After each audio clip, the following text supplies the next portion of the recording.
For the commercial world out there, in the malls, in the shops, Christmas is over and done with. All the decorations have come down, the lights have been put away, and now they're stocking the shelves with hearts. They move very fast, very fast.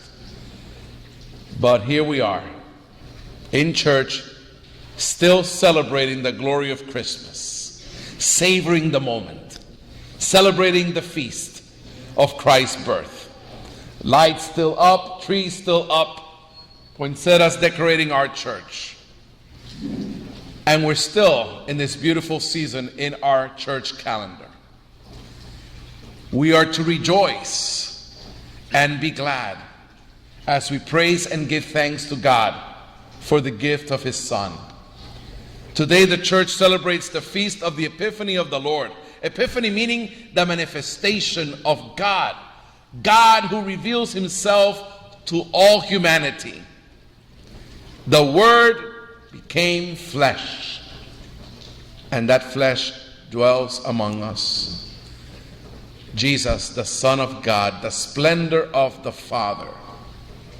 Jesus said to His disciples, "Whoever sees me sees the Father," because the Father and the Son are one. And the gift that the Magi bring to us today, as we focus on this beautiful gospel according to St. Matthew, is the gift, the awareness that this Messiah, this King, has come to save the entire human race. Not just a particular group of people, not only God's chosen people, the Jewish people, but all men and women, regardless of color, race, language, way of life.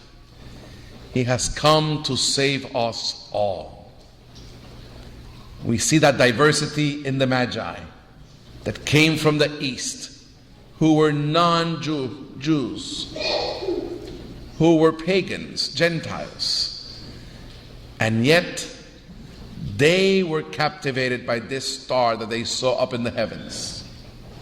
And they began a journey that has incredible lessons for us to take home with and reflect as we take a look at our own lives and our relationship with the Lord.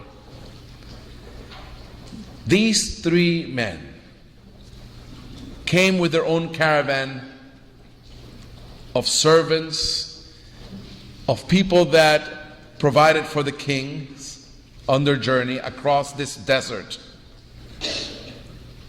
They were moved by the beauty of that star. And not knowing exactly where that star was leading them, they took a risk. And they faced many obstacles and challenges as they went across the desert, exposed to the dangers of an isolated place in the middle of nowhere. And as they're journeying, they encounter another group, another Magi, with another caravan, and another group with another Magi, with another caravan. And they begin the conversation. Where are you going? Why are you here? That star has caught our attention. And we want to know exactly where that star, where that light is leading us to. Same thing with me. And the other one agrees.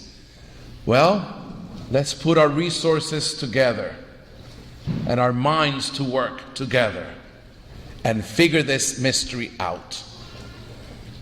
Now a community has been formed, and their lives would never be the same. Something in common, they're able to rely on each other's gifts, and as a community, they go forth following that star. What a beautiful gift that serves as a mirror. Because when we take a look around this church right now, we are individuals that come from different homes throughout our city. Some are visiting from out of town, from out of the country as well. There's a family from Argentina way in the back. And here we are. We come together different cultures, different languages, but seeking the same star. The radiant star that dispelled darkness, that fills us with hope, that strengthens our faith. And like the Magi, we're called to come together and be a community, united in the love of Christ, called to share our resources, our gifts, our skills, our talents, in order for us to be supported in our efforts to seek the Lord, of encountering the Lord each and every day of our lives through the prayerful support of the church and the acts of kindness, charity, and mercy that we're called to exercise each day as we imitate Christ, the light of the world. There were no distractions that could derail the Magi from the journey. Focused on that star, they persevered. And they encountered many obstacles, and among them, a great one called Herod. King Herod,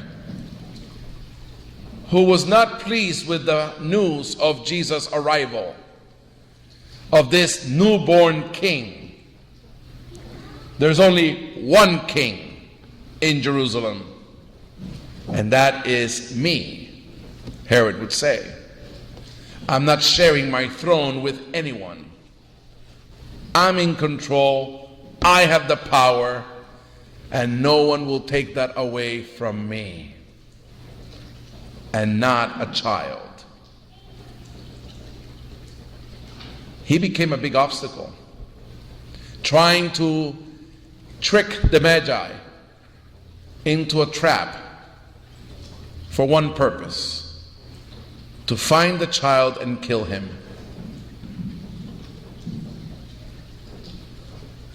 Obviously, Herod did not succeed, because the Magi, filled with wisdom,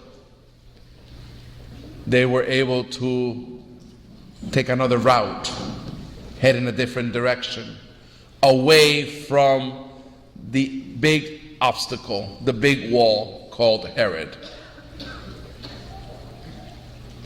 We need to ask ourselves, who are the Herods in our lives? Because you and I face many obstacles, many walls that try to disconnect us from God. Who are the Herods in our lives, in our society, in our world? The Herod of greed, the Herod of selfishness, the Herod of division, of war, of injustice, the Herod of manipulations, the Herod of unrest and division, of war, of bloodshed.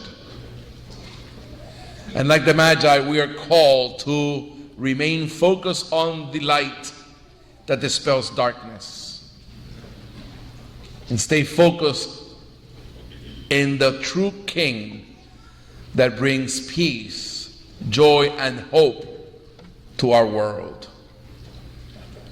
And that's why we're called to rejoice today and celebrate the glory of the Lord as we contemplate on that beautiful manger scene, as we look at that child filled with promise, victory, and hope for those who believe and trust in God's promises. And like the Magi, we're also called to prostrate ourselves and bend the knee before God. We will do that at the consecration, when the bread and wine will be transformed in our very eyes into the body and blood of Christ. And it will happen each time we make our way into the Blessed Sacrament Chapel and bend the knee before the Lord, who waits for us, waits for our visit, just like Jesus waited for the visit of the Magi. He waits for you and for me to take a moment and contemplate His beauty as we present ourselves, not with gifts of gold, frankincense, or myrrh, but with the gift of our hearts that hunger for Him, so that He can tend to our needs, so that He can fill us with wisdom as we embark on another week filled with challenges and heretics that will try to derail us. In a few moments, I will ask the community to lift up their hearts. And that phrase is a very important phrase for us to be aware of each time we celebrate Mass. As the priest engages in dialogue with the people, the Lord be with you. I'm sharing with you the gift, the awareness that indeed Christ is in our midst, Emmanuel, God with us. And as you respond and with your spirit, you're also offering me that same gift as we share together the beauty of Christ's presence in our midst. And the dialogue continues as I ask you to lift up your hearts, meaning rejoice, rise and be happy, be full of life, for God is with us. And if God is with us and for us, who can be against us? He's the Lord of life. That is why it is truly right and just to give Him thanks and praise, for He has never abandoned His people, the flocky shepherds. As we continue to celebrate the Eucharist, we ask the Lord to strengthen our faith so that we may persevere on this journey of hope, just like the Magi did, searching for the one true light, Christ our Lord, who will lead us into the kingdom that awaits us in heaven.